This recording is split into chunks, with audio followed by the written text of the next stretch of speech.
Hello friends, आप सभी का स्वागत है एक और नए वीडियो में। आज हम लोग डिस्कस करने जा रहे हैं केमिकल वेदरिंग के बारे में। तो हम लोग जैसा कि जानते हैं आप लोग कि हम लोग जियोमॉर्फिक प्रोसेस चालू किए थे। जियोमॉर्फिक प्रोसेस में हम लोग एक्सोजेनिक प्रोसेस चालू किए थे, यानी कि ऐसा प्रोसेस जो सरफेस के ऊपर होता है और सरफेस के ऊपर के जो भी लैंडफॉर्म्स है उसमें चेंजेस लाता है। तो उन प्रोसेसेस को हम लोग पढ़ने की कोशिश कर रहे थे। तो एक्सोजेनिक में हम लोग देखे थे कि किन किन प्रोसेसेस के द्वारा सरफेस के ऊपर के कॉन्फ़िगरेशन में चेंजेस आती हैं। पहला हमारा वेदरिंग था, दूसरा हमारा इरोजन था, तीसरा हमारा था मास मूवमेंट। हम लोग वेदरिंग चालू किए थे। तो वेदरिंग को आज डिफिनीशन हम लोग देख लिए पहले वीडियोस में। फिर उसके बाद हम लोग वेदरिंग के टाइप्स देखे, जिसमें हम लोग को पढ़ना था physical weathering, chemical weathering and biological weathering.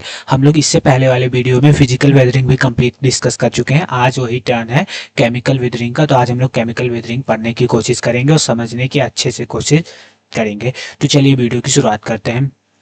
तो आज हम लोग को पढ़ना है केमिकल वेदरिंग, ठीक है। तो केमिकल वेदरिंग को समझने के लिए पहले हम लोग इसकी डिफिनीशन समझ लेते हैं। तो केमिकल वेदरिंग जो है ये केमिकल डिकम्पोजिशन करता है, किसका? रॉक्स का, क्योंकि रॉक्स के बारे में ही हम लोग पढ़ रहे हैं। रॉक्स का डिसइंटीग्रेशन करता है, ठीक है, जिससे सॉइल बनता है। जैसा कि आप लोग जानते हैं कि रॉक को एकदम माइन्यूटली अगर ब्रेक डाउन होता है उसी से हमारा सॉइल बनता है, ठीक है।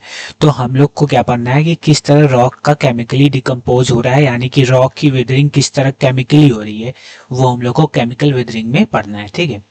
तो केमिकल वेदरिंग प्रोसेसेस इंक्लूड, मतलब केमिकल वेदरिंग अब किस किस तरीके से हो रहा है, तो वो सोल्यूशन के थ्रू हो रहा है। कोई ऐसा सबस्टेंस जो सोल्यूशन बना के रॉक को डिसॉल्व कर दे रहा है। और रॉक का डिसॉल्व का मतलब यही है कि रॉक अगर डिसॉल्व हो रही है तो उसका मतलब रॉक डिसइंटीग्रेट हो रही है, रॉक वीक हो रही है, ठीक है।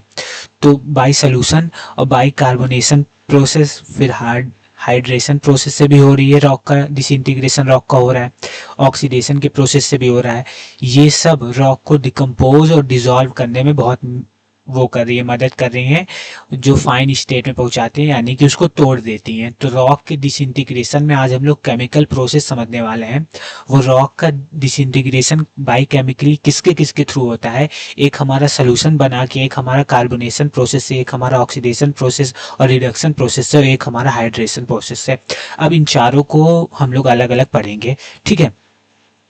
तो आप लोग एक चीज, मेन चीज ये जानिए कि रॉक का कहीं भी अगर डिसॉल्वेशन हो रहा है, क्या हो रहा है, रॉक कहीं भी बोल रहा है कि डिसॉल्व हो रहा है, तो उसका यही मतलब है कि रॉक का डिसॉल्व होने का मतलब है रॉक का ब्रेक डाउन हो गया, यानी कि वेदरिंग हो गया है। रॉक का क्या हो गया? वेदरिंग हो गया है, ठीक है। तो चलिए आज हम पहला प्रोसेस समझते हैं, सोल्यूशन। कि कोई भी, मतलब देखिए सोल्यूशन कैसे बनेगा, कैसे सॉल्युबल होगा वाटर में रॉक, जिससे उसका डिसइंटीग्रेशन होगा। तो या तो वाटर से रिएक्ट करके या एसिड से रिएक्ट करके। तो हम लोग अलग अलग देखते हैं, वाटर से रिएक्ट करने पे क्या हो रहा है और एसिड के रिएक्ट होने पे क्या हो रहा है। इसी वाटर और एसिड से रिएक्ट होने पे जो डिजॉल्व कंटेंट होता है, उसी डिजॉल्व कंटेंट को ही हम लोग सोल्यूशन बोलते हैं। तो सोल्यूशन आशा करता हूँ आपको समझ में आ रहा होगा। सोल्यूशन मुझे नहीं समझना है, मुझे ये समझना है कि कैसे वाटर और एसिड के अंदर सॉल्युबल होता है रॉक, जो रॉक वाटर एसिड के थ्रू सोल्यूशन बना के डिसइंटीग्रेट हो जाता है, वो हम लोग को समझना है, ठीक है। तो वाटर के थ्रू कैसे सॉल्युबल होता है वो हम लोग देख लेते हैं। तो वाटर जो है, कुछ ऐसे मिनरल्स होते हैं रॉक में, जो मैं आपको बता दे रहा हूँ, वो पाए जाने वाले उस रॉक के मिनरल्स में हमेशा वाटर से डिसॉल्व हो जाएगा वो रॉक। यानी कि मैं कहने क्या मतलब है कि मैं कुछ मिनरल्स के नाम आपको बताऊंगा जो एनसीईआरटी में मेंशन है, और वो डायरेक्ट ऐसे मिनरल्स पाए जाने वाले रॉक, ऐसे रॉक्स में ऐसे मिनरल्स पाए जाने वाले जो मैं आपको बताऊंगा, वो डिसॉल्व हो जाएगा हमेशा वाटर से, और डिसॉल्व होगा यानी कि डिसइंटीग्रेट होगा, वेदरिंग उसकी हो जाएगी। तो कौन कौन से मिनरल्स हैं? तो रॉक्स में अगर नाइट्रेट, सल्फेट, पोटेशियम, अगर इन तीन मिनरल्स रॉक्स में पाए जाते हैं तो वो सॉल्युबल रॉक होते हैं, यानी कि वाटर के अंदर सॉल्युबल होते हैं। ऐसे मिनरल से बने रॉक जब भी वाटर के कांटेक्ट में आएंगे तो वो सॉल्युबल होके सोल्यूशन बना के डिसइंटीग्रेट हो जाएंगे, ठीक है। तो ये प्रोसेस को इफेक्ट करता है। वाटर से रिएक्शन करने वाले ऐसे रॉक्स जिसमें नाइट्रेट, सल्फेट, पोटेशियम पाए जाएंगे, वो वाटर के अंदर सॉल्युबल होते हैं और वो डिसइंटीग्रेशन शो करेंगे, यानी कि वो रॉक फिर टूट जाएगा वाटर से रिएक्ट करने पे।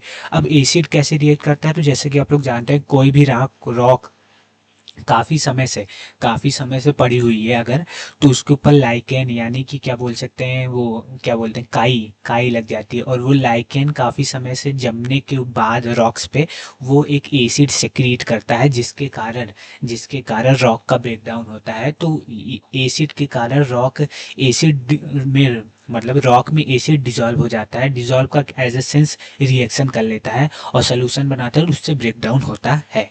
ठीक है। तो एक हम लोग वाटर से देख लिए, वाटर से कैसे ब्रेक डाउन होता है रॉक में, और एसिड से कैसे ब्रेक डाउन होता है रॉक्स में। आपको आशा करता हूँ आपको समझ में आया होगा। वाटर से इसीलिए ब्रेक डाउन होता है क्योंकि नाइट्रेट, सल्फेट और पोटेशियम, अगर इन 3 मिनरल से बने हुए रॉक होते हैं तो रॉक हमेशा वाटर में सॉल्युबल होते हैं। और सॉल्युबल होने का मतलब यही है कि डिजॉल्व हो रहे हैं, और डिजॉल्व होने का मतलब यही है कि उनका ब्रेक डाउन हो रहा है। ठीक है। दूसरा प्रोसेस हम लोग देखते हैं, कार्बोनेशन के बारे में समझते हैं कि कार्बोनेशन कैसे समझाता है हमें रॉक को डिसइंटीग्रेट करने के लिए, कैसे कार्बोनेशन हमें फैक्ट्स या प्रोवाइड करता है डाटा। ठीक है। तो कार्बोनेशन का मतलब क्या है कि carbon dioxide from the atmosphere and the soil air is absorb by water to form carbonic acid that act as a weak acid. तो कार्बोनेशन को आपको समझने के लिए ये समझना होगा कि कार्बोनेशन का प्रोसेस कैसे रॉक को डिसइंटीग्रेट करता है। तो ये एक एग्जांपल है, इससे आप लोग एकदम 100% समझ जाएंगे कि कैसे डिसइंटीग्रेट करता है। ठीक है। तो जैसे कि आप लोग जानते हैं कि एटमॉस्फेयर में हमारा कार्बन डाइऑक्साइड पाया जाता है, और अगर रेन वाटर होता है तो उससे पानी जब कार्बन डाइऑक्साइड से रिएक्ट करता है तो H2CO3 यानी कि कार्बोनिक एसिड बनाता है। और ये कार्बोनिक एसिड जब कैल्शियम कार्बोनेट यानी कि लाइमस्टोन से जब रिएक्शन करता है, अगर ऐसे रॉक से कैल्शियम कार्बोनेट के रॉक से अगर रिएक्शन करता है, ये कौन क्या रिएक्शन करता है, कार्बोनिक एसिड, तो वो हमारा कैल्शियम को क्या करता है, कैल्शियम को तोड़ देता है। ठीक है। तो जिससे जब इससे रिएक्शन होता है तो ये कैल्शियम बाइकार्बोनेट बनाता है, और ये calcium carbonate bicarbonate water soluble होता है, यानी कि ब्रेक डाउन हो जाता है कैल्शियम का। ऐसा समझिए, कैल्शियम कार्बोनेट से कैल्शियम का ब्रेक डाउन होने के कारण जब कोई भी मिनरल्स किसी रॉक से अलग होती है तो उसकी प्रॉपर्टी में चेंजेस आती है। प्रॉपर्टी में चेंजेस एज द सेंस कि वो रॉक ब्रेक डाउन होता है। और वाटर सॉल्युबल का भी मतलब मैं आपको यही बताया था कि हमेशा वो डिसइंटीग्रेट कर देगी रॉक को। तो ऐसे समझिए, वाटर सॉल्युबल को भी अगर हम लोग इरेज कर देते हैं, इसमें आपको अगर कंफ्यूजन हो रहा है कि वाटर ये सॉल्युबल है तो इसको हम लोग हटा देते हैं। ठीक है। वाटर सॉल्युबल को छोड़िए, मैं आपको एक चीज़ समझाना चाहता हूँ कि कैल्शियम कार्बोनेट के संग जब भी कार्बोनिक एसिड रिएक्शन करेगा तो उसमें कैल्शियम कार्बोनेट से कैल्शियम को अलग कर देगा। कैल्शियम के अलग होने के कारण इसका डिसइंटीग्रेशन हो जाता है। इसी से ये हमारा क्या शो करता है, वेदरिंग शो करता है। कोई भी मिनरल से, कोई भी रॉक किसी मिनरल से अलग होने का मतलब यही है कि रॉक वीक हुई है। रॉक वीक होने पे हमेशा टूटती है, ब्रेक डाउन होता है। तो कार्बोनेशन से इस प्रोसेस के जरिए लाइमस्टोन में ब्रेक डाउन आता है। तो ये एक एग्जाम्पल है वेदरिंग प्रोसेस का। ठीक है। अब हाइड्रेशन से कैसे ब्रेक डाउन होता है ये हम लोग समझ लेते हैं। तो हाइड्रेशन का मतलब क्या है कि hydration is a chemical addition of water. ये कैसे उस ऊपर वाली से डिफरेंट है, जहाँ सोल्यूशन में हम लोग वाटर को देखे थे, तो ये ऐसे डिफरेंस है कि वहाँ जो वाटर रिएक्ट कर रहा था, वहाँ जो वाटर रिएक्ट कर रहा था वो सॉल्युबल होता था, वो कंपाउंड का सोल्यूशन बना लेता था, यानी कि वाटर एकदम मिक्स हो जाता था सोल्यूशन बनाए।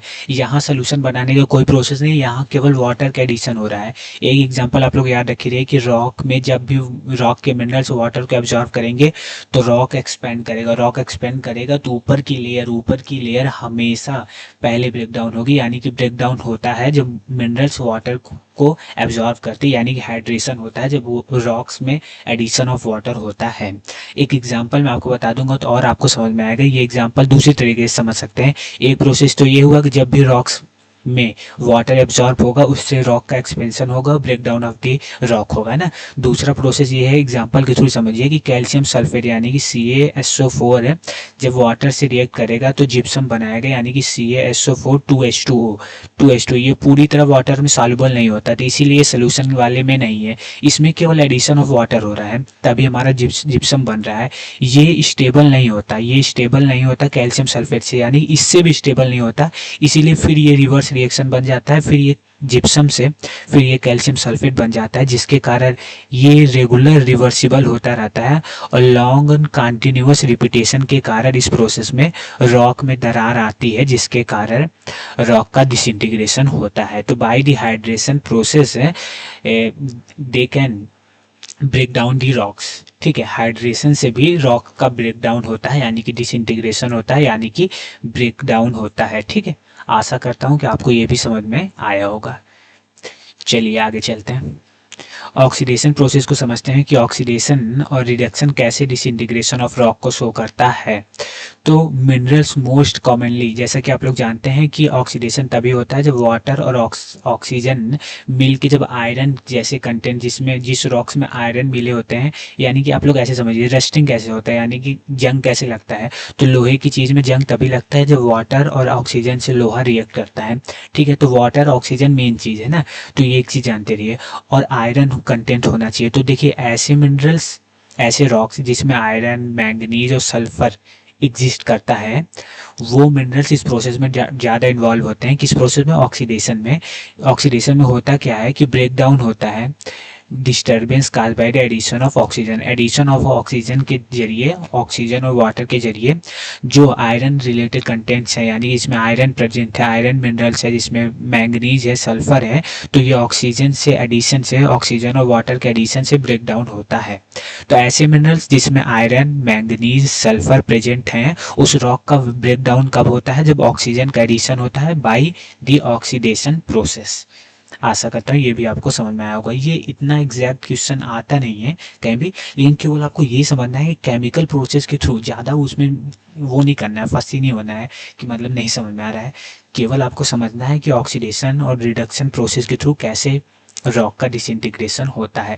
और रिडक्शन प्रोसेस के थ्रू कैसे होता है, तो इसका एक एग्जाम्पल मैं आपको लिए लेके आया हूँ कि जब भी रॉक्स में कुछ ऐसे मिनरल्स होते हैं जिसमें आयरन कंटेंट होता है, वो ऐसे प्लेस पे जाते हैं जहाँ ऑक्सीजन कम होती है ना, ऐसे कुछ प्लेस होते हैं जहाँ पानी काफ़ी दिन से इकट्ठा हुआ रहता है। वहाँ अगर आयरन Fe2O3 अगर ये कंपाउंड प्रेजेंट है, तो वाटर लॉगिंग के अराउंड मेरे हिसाब से क्या मतलब ऑक्सीजन की कमी होती है। वाटर लॉग, जहाँ वाटर की लॉगिंग हुई रहती है, काफ़ी दिन से वाटर पड़ा रहता है, तो वहाँ Fe2O3 जैसे कंपाउंड्स ऑक्सीजन के एब्सेंस में, यहाँ H2 ही है, केवल ऑक्सीजन नहीं है, ये वीक स्ट्रक्चर फॉर्म करता है। FeO वीक स्ट्रक्चर फॉर्म करता है, इसका कलर भी चेंज होता है। और ये जब वीक, यहाँ से वीक स्ट्रक्चर फॉर्म करता है, और वीक होने का मतलब यही है कि डिसइंटीग्रेशन शो हो रहा है।